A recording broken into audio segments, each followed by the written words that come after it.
to the studio. It's Froyle here and I'm so glad you've joined me.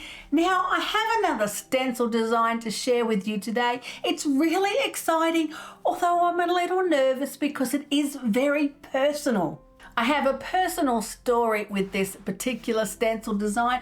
I hope you're going to enjoy the beautiful patterns and I hope you get inspired by my story as well. 8 years ago, I returned to New Zealand after living my whole life in Australia.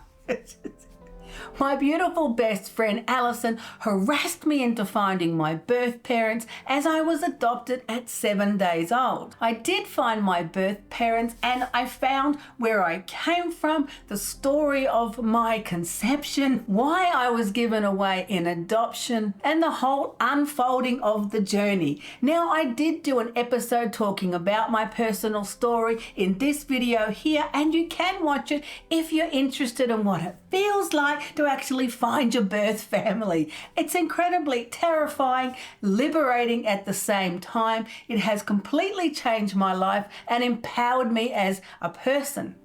I'm very grateful that my friend harassed me into it because it really has pushed me on and given me so much strength of character. I'm very passionate about identity and self-worth, so I had to walk the journey myself. So I did a whole collection of paintings, beautiful, big, abstract, glorious poured paintings on the journey home. I was studying Māori art at the time because I wanted to have a greater understanding of history and culture as I found out where I came from, what tribe I belonged to, and it was a huge life-changing moment. You might have noticed the tamuku or tattoo that's on my hand when you see me painting, and this was all at the same time when I was finding the roots of where I come from and who I am. Now in this process I created this beautiful art piece called the States of Existence. I know it's very deep. It's about the journey of overcoming adversity. It's about hope, the pursuit and the journey of courage that it takes to really find who you are, where you come from and who you can become. Now with my beautiful friends at PM Artist Studio, yay! Thanks to Mariah and Brad, they've turned it into this absolutely fabulous stencil. Because the original design is so long and thin, there's actually 3 parts to the stencil. The shapes in the painting is all my original design, though it has been inspired by Māori art, the kawhaiwhai and the fabulous kuru shape, which is the round curling shape that gets repeated throughout the painting. I absolutely love this painting. I love the design. It's very personal and now I'm sharing it with you. Of course, the first thing we have to do when trying any new stencil is to pull a 1-color print to see how well it's going to print on the paper and have a look. It's absolutely beautiful. I've printed it with the muted gray in the Liquitex brand. I'm loving this color right now. The design is glorious. I just couldn't be happier. So then I'm pulling the ghost print with teal and cobalt blue. It looks beautiful. Now today we're going to use lots of blues and lots of turquoise because to me New Zealand is these colors. It's the glorious colors of the ocean and the sky and the paua shell. So we're going to be using a lot of these fabulous colors, and we have to get out the interference paints because these colors work like magic. The second print I'm using muted turquoise in the fabulous Liquitex color. It's beautiful. Look how sharp they're printing. The design looks amazing. And then I'm pulling the print with pastel ultramarine. The third section of the series, I'm printing it in the cobalt blue. What a glorious color. And you knew it wouldn't be long before I pull out my favorite iridescent bronze vine. Because we're going to pull the ghost print with that and it looks amazing with the cobalt blue. Now when I was a kid, my dad returned to New Zealand and I would visit him every few years or so.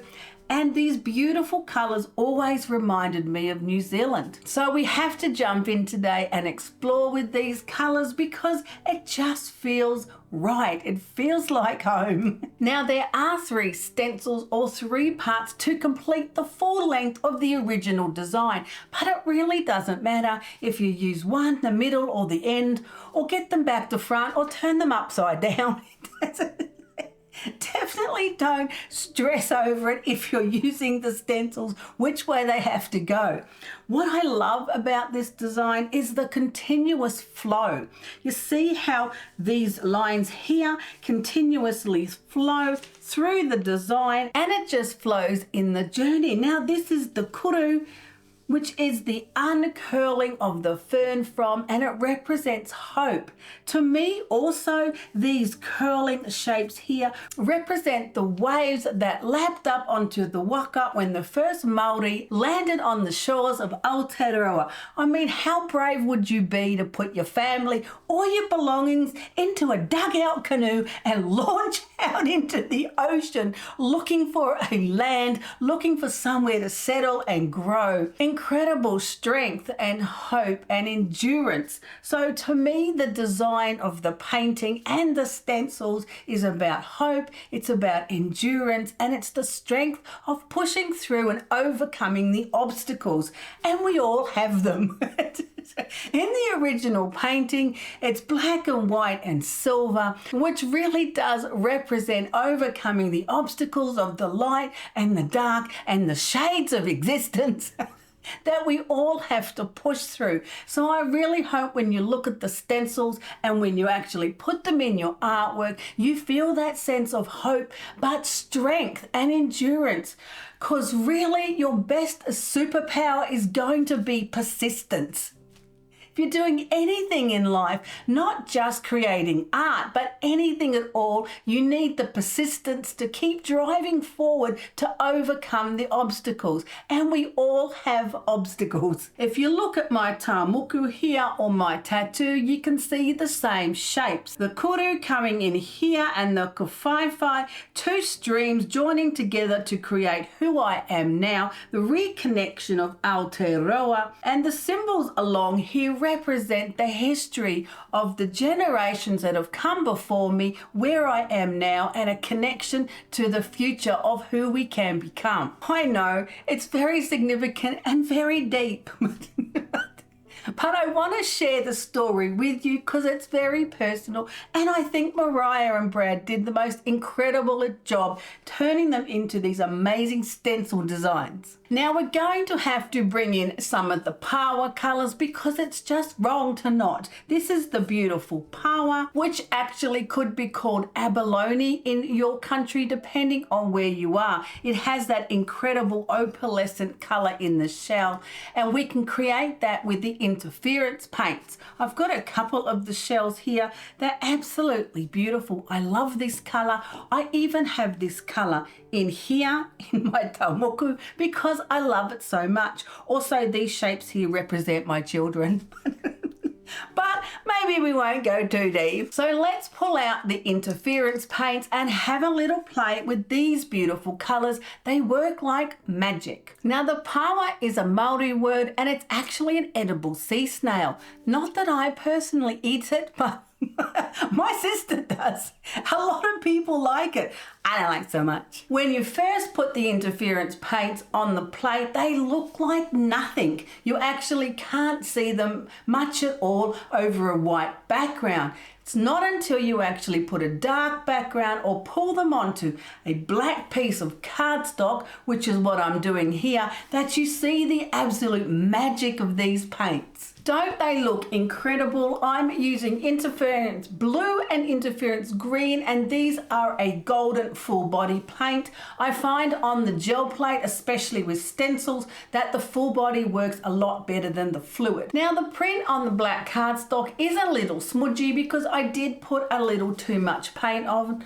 I was overcompensating for the thinness of these paints. They're very, very thin, but you know, it still worked out amazing, and they look even even better once they're dried. Now I'm pulling the ghost print with the muted turquoise because, like I said, you want to put a dark background over these interference paints, and hello, they look absolutely amazing. The colors just sing, they come to life. The print's fantastic. I'm looking at the print and it's absolutely fabulous, but it's not quite there with the power colors. We need some iridescent violet. That's what it's missing. So with the next print on the plate, I put the green, the blue, and the interference violet. And it looks amazing. Now this really looks like the power colors, which to me are very New Zealand. Whenever I visited my dad when I was a kid, I always took home something of power. The colors fascinated me so much. It really is for me a deep connection to New Zealand. Aotearoa are these incredible colors.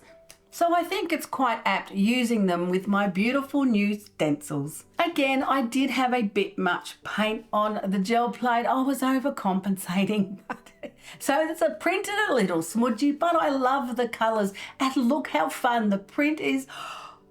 It makes me so happy to see it. Although I'm feeling a little vulnerable sharing my very real stories with you and putting my beautiful artwork out there.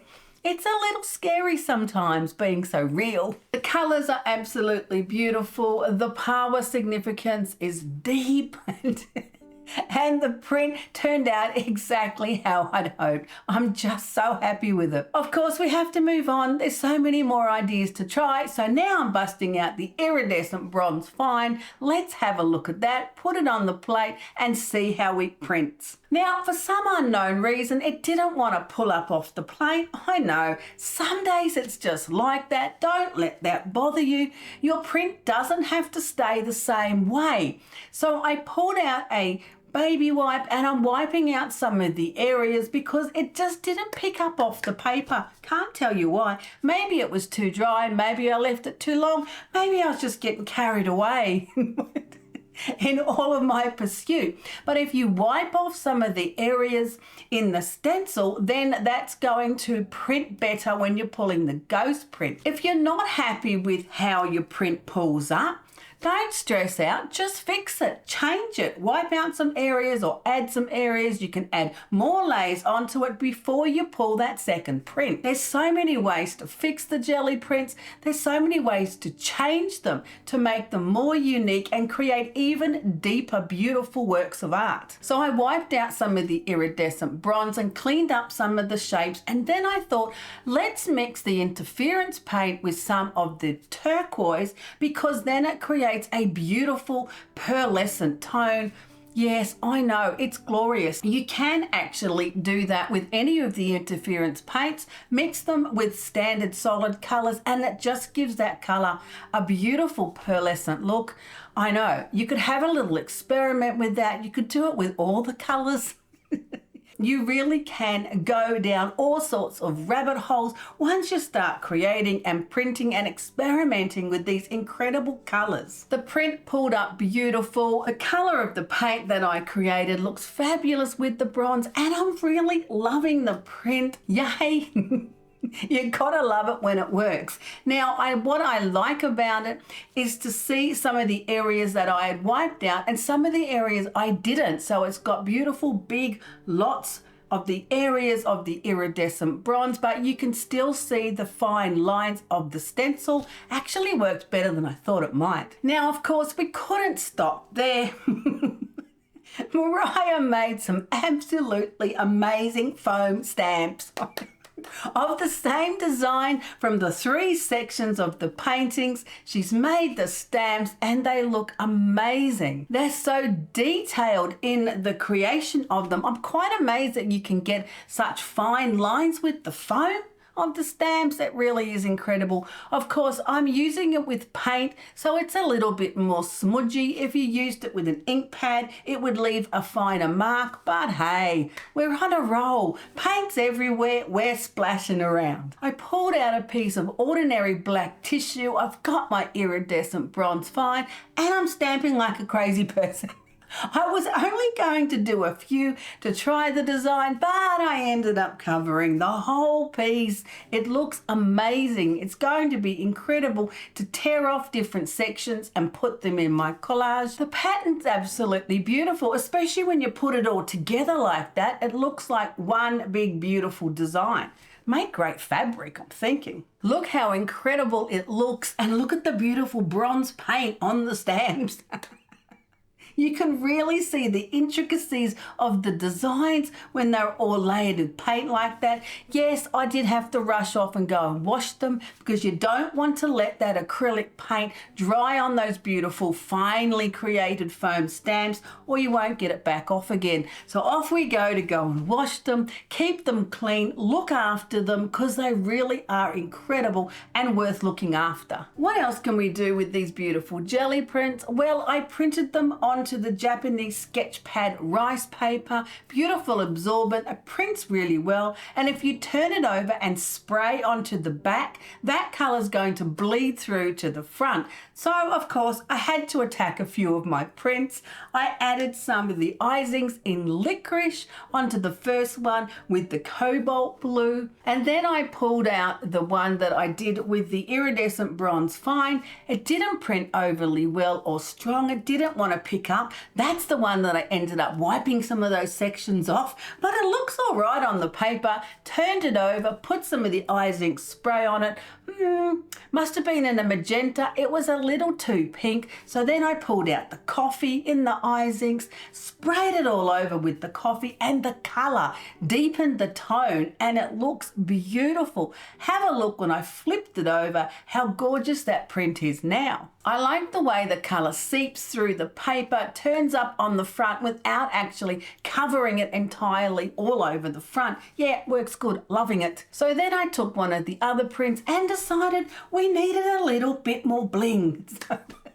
So I pulled out the Mixed and Relief, the one with the incredible little fine liner on it, and added some areas to the beautiful print. The design is just glorious. I'm so happy with it. Anyway, I was just going to do a few little areas. I was going to add a few little touch-ups, just a few highlights, but yes, you know me. I got carried away. It was quite therapeutic, and I covered the whole thing in the mixed and paste. Now, you have to wait for this to dry entirely, completely before you put on the deco foil. And I have learnt this the hard way, but I did wait. And when I pulled out the beautiful deco foil transfer sheet, put it on, gave it a rub. Now, what I found recently experimenting with this technique is a good wad of material like a chucks or a dishcloth is easier to rub on than using your fingers, because I don't know, man, I got stuck on them a couple of times and then my fingertips got sore because I did do a whole heap at once.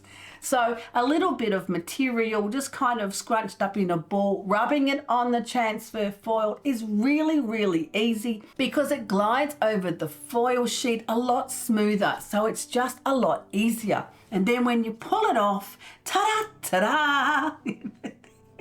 It looks amazing. This stuff works like magic as well. It's all about the magic today, the magic of the beautiful colors. Have a look at this print now. Beautiful, with all of the intricate details highlighted by the fabulous metallic shine. I'm loving it. Have a look at all of these beautiful prints. I absolutely adore these stencils. I'm so happy with how they've turned out, and the stamps are incredible too. This one here, of course, with the deco foil looks incredible. But I always do like the shiny things. The interference paint looks incredible. It really is like magic. But remember, you have to have it over a dark background or pull it with a dark piece of paper for it to really shine, so you can actually see all of that incredible pearlescent and opalescent goodness. Now, the series is called The Journey Home, and the shapes are, yes, very indicative of my own personal culture and New Zealand, but it's more than that. It's the pursuit of self-acceptance. It's about appreciating who you are and valuing yourself sense of self. All my life I had carried the feeling of rejection with strong abandonment issues, and it wasn't until I actually faced those fears, found where I came from, turned up on my birth mother's doorstep to find out who I was and where I was from, that I really started to push past those terrible nagging feelings of being unworthy and unwanted. And if you're an adopted person, you're going to absolutely understand what I'm talking about. So the pursuit of the journey home was about self-acceptance, self-discovery, really can lead to a whole sense of identity. And this is what I'm really passionate about. This is why I have a pursuit to push you on and to give you the creative tools for you to realize how incredible you are. Because when you create something and you can look at that and you can say, hey, that's okay, then you're really affirming to yourself, hey, I'm okay. And that sense of self-appreciation runs deep into the core of who you are as a person. So I want to encourage you to push past the other people's expectations of what they think you should or shouldn't be doing and really explore your creativity. Allow yourself to really be who you want to be and see what amazing artworks you can create. You'll find this beautiful new series of stencils and stamps at PM Artist Studio. Thanks for joining me today. Oh man, I hope it wasn't too deep and too real, but that's how it is. I wanted to share my heart with you so you understand where the shapes have come from, how important and significant the stencils are, and I hope to encourage you along your journey. You'll find more info in the description under the video, and you can find out everything on froyalart.com, and I'll see you next time in the studio.